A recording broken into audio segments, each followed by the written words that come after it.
आगु आसची आम महाप्रभुंकर रथयात्रा श्रीमंदिर रे पालित हेउथिबा द्वादश यात्रा मानक मध्यरु रथयात्रा हेउची सबुठारु मुख्य यात्रा।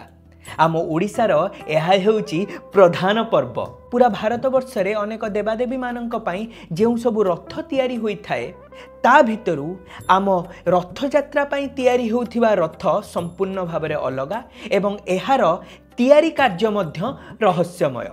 श्रीक्षेत्र रथयात्रा पई तयारी होउथिबा रथ आम रथ खଳାରେ तयारी होई थाए। प्रत्येक वर्ष परंपरा अनुଯାयी श्रीमंदिर सम्मुखरे थिबा रथ खଳାରେ रथ निर्माण कार्य होई थाए। एठारे प्रभु बलभद्रंकर तालध्वज रथ निर्माण करा जाए, माँ सुभद्रांकर दर्पदलन रथ निर्माण करा जाए, आ प्रभु श्री जगन्नाथंकर नंदीघोष रथ निर्माण करा जाय थाए। एही रथ निर्माण को नहीं आपण मानक मनरे अनेक प्रश्न थिबो। ताहले एही वीडियोटी को अंत जाए निहाती भाबरे देखिबे, कारण आपनक समस्त प्रश्नर उत्तर मु संक्षेप रे देबा पई चेष्टा करिछि। रथ निर्माण पई ओडिशार विभिन्न अंचलरू काठ आसी बसंत पंचमी दिन पूजा करा जाय थाए। रथ निर्माण रे शाल, असन, धौरा, फासी, बांधण और पियाशाल प्रभृति काठ व्यवहार करा जाय थाए। एहा परे श्री रामनवमी ठारू एही काठर बकल बाहर करि दिया जाई आवश्यक मापरे चिरा जाई थाए। रथ निर्माण कार्य अक्षय तृतीया दिन ठारू आरंभ करा जाए। अक्षय तृतीया दिन प्रभुंक ठारू आज्ञामाल आसिला परे रथ निर्माण कार्य आरंभ करा जाई थाए। बैशाख शुक्ल चतुर्दशी बा नृसिंह चतुर्दशी रे रथ गुज निर्माण अनुकूल हुए। चंदन यात्रार भौरी दिन सुधा 3 रथर 3 अख और 2टी करी 6टी चक तैयारी कार्य शेष करा जाय थाए। तापरे आज्ञामाल लागी हुए और चकडेरा कार्य आरंभ होई थाए। ज्येष्ठ पूर्णिमा बा देवस्नान पूर्णिमा रे 4 नाहाका डेरार अनुकूल एवं आषाढ़ अमावास्या बा नेत्र उत्सव पूर्वरु रथ निर्माण कार्य संपूर्ण होई थाए। आषाढ़ शुक्ल प्रतिपदा बा श्रीगुंडीचा यात्रार पूर्व दिन आज्ञामाल लागी हेला परे रथ गुड़ी को टाणी सिंहद्वार निकटरे रखा जाई थाए। रथ निर्माण मुख्यतः महारणा बा विश्वकर्मा सेवायत माने करिथांती। ए रथ निर्माण कार्य रे कौनसी अत्याधुनिक जंत्रपातिर व्यवहार करा जाय न थाए, बरं पुरातन जुगरु व्यवहार होई आसुथिबा निहाण, करत, बारिसी, रंजा, हातुड़ी इत्यादि व्यवहार करा जाय। सबुठारु आश्चर्यर कथा हला रथ निर्माण रे नियोजित महारणा तथा विश्वकर्मा सेवायत माने मापिबा पई कौनसी मापक जंत्र व्यवहार करंती नाही। रथ निर्माण पई आवश्यक समस्त माप को सेमाने हाथ आंगुली माप भावरे व्यवहार करिथांती। श्रीजीव मानकर रथ निर्माण करिबा पई आवश्यक समस्त तथ्य एक नथिरे एही सेवायत मानक पूर्वज माने उल्लेख करी रखिचंती। पूर्वज मानकर दिग तथा रथ निर्माण कार्यर शैली को अनुध्यान करी वर्ष वर्षरु एही रथ निर्माण कार्य होई आछि। अक्षय तृतीया ठारू एही 3 रथ निर्माण शुभ अनुकूल होई ज्येष्ठ अमावास्या सुधा संपूर्ण होई थाए। कहिबाकू गले एही रथ निर्माण कार्य 55 रु 56 दिन मध्यरे संपूर्ण होई थाए। जेउ वर्ष एहा मध्यरे मळ मास पड़े से वर्ष एहार अवधि बढ़ी जाई थाए। तेबे रथर विभिन्न पर्यायर निर्माण निमंते जेउ तिथि दिन धार्य होई थाए मळ मास पड़ुथिबा वर्षरे सेथिरे कोनोसी व्यतिक्रम हुए नाही।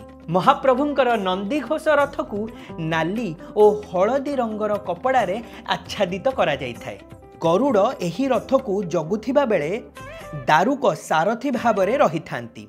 त्रैलोक्य मोहिनी हेउचंती एही रथर पताका। शंख, चूड़, नागुणी एही रथर दौड़ी साजी थांती। बराह, नृसिंह, गोपीकृष्ण, गोवर्धन, राम, नारायण, त्रिविक्रम, हनुमान और रुद्र हेउचंती ए रथर नवदेवता। एही रथ बड़दाण्डरे सर्वशेषरे यात्रा करिथाए। एही रथ को गरुड़ ध्वज बा कपिल ध्वज बोली मध्य कुहा जाए। श्री जगन्नाथ एही रथरे मदन मोहनंक सह यात्रा करिथांती। 44 फुट 2 इंच उच्चता विशिष्ट एही रथ 832 खंड काठरे तैयारी करा जाय थाए। एथिरे 7 फुट व्यास विशिष्ट 16 गोटी चक रही। प्रभु बलभद्रंकर तालध्वज रथ नाली और सबुज रंग कनारे आच्छादित होता है। वसुदेव एही रथ को जगुथिबा बेले मातली सारथी भावे रही थांती। उन्ननी हेउछंती एही रथर पताका। बासुकी एही रथर दौड़ी साजंती। गणेश, कार्तिक, सर्वमंगला, प्रलंबरी, हटायुद्ध, मृत्युंजय, नतांबर, मुक्तेश्वर और शेषदेव हेउचंती ए रथर नवदेवता। एही रथ बड़दाण्डरे सर्वप्रथमे यात्रा करिथाए। एही रथ को लंगल ध्वज बोली मध्य कुहा जाइथाए। बलभद्र एही रथरे रामकृष्णଙ୍କ सह यात्रा करिथांती। 43 फुट 3 इंच उच्चता विशिष्ट एही रथ 763 खंड काठरे तैयारी करा जाइथाए। एथिरे 7 फुट व्यास विशिष्ट 14 गोटी चक रही। माँ सुभद्रांकर दर्पदलन रथ को जय दुर्गा जगुथिला बेले अर्जुन होउचंती तांकर सारथी। माँ सुभद्रांकर दर्पदलन रथ नाली और कला रंगर कपड़ारे आच्छादित होइथाए। नादंबिका हेउचंती एही रथर पताका। स्वर्णचूड़ नागुणी एही रथर दौड़ी साजंती। चंडी, चामुंडा, उग्रतारा, वनदुर्गा, सुली दुर्गा, बराही, श्यामाकाली, मंगला और विमला हेउचंती ए रथर नवदेवी। एही रथ बड़दाण्डरे नंदी घोष आगरे और तालध्वज पछरे यात्रा करिथाए। एही रथ को देवदलन बा पद्मध्वज बोली मध्य कुहा जाए। माँ सुभद्रा एही रथरे सुदर्शनଙ୍କ सह यात्रा करिथांती। 42 फुट 3 इंच उच्चता विशिष्ट एही रथ 593 खंड काठरे तैयारी होइथाए। एथिरे 7 फुट व्यास विशिष्ट 12 गोटी चक रही। रथरे लागुथिबा घोड़ा और पार्श्व देवता मानू प्रतिवर्ष तैयारी करा जाई न थाए। बरं नवकलेबर वर्षरे हेउथिबा रथ यात्रारे नुआ करी निर्माण करा जाई थाए एवं अन्य वर्ष मानकरे एहाकू चित्रकार सेवायत माने रंग काम कला परे एहाकू रथरे खंजी दिया जाए। आम 3 रथ को मुख्यतः 55 जन विश्वकर्मा सेवायत माने तैयारी करथांती। रथ निर्माण रे काठ आदि प्रदान करिबाकू 50 जन भोई सेवकंकर आवश्यकता पड़ी थाए। काठ गुड़ी को आवश्यक आकारर अनुसारे काटिबा पाई 4 जन दक्ष करतियांकर नियोजन करा जाई थाए। रथरे लागुथिबा समस्त लौह उपकरण 10 जन कमार सेवक मानक द्वारा तैयारी करा जाई थाए। रथ को आकर्षणीय करिबा पाई मुख्यतः विभिन्न प्रकार प्रतिकृति मान खंजा जाई थाए। रंगरे विभिन्न कारुकार्य मध्य होई थाए। एही सबु कारुकार्य पाई 15 जन रूपकार और चित्रकर सेवक माने कार्यरत रही थांती। रथर मंडणी, चांदुआ इत्यादि सिलाई कार्य दरजी सेवक माने लागि थांती। श्रीमंदिरर सेवक माने एमती भावरे 3 रथ को प्रस्तुत करि थांती।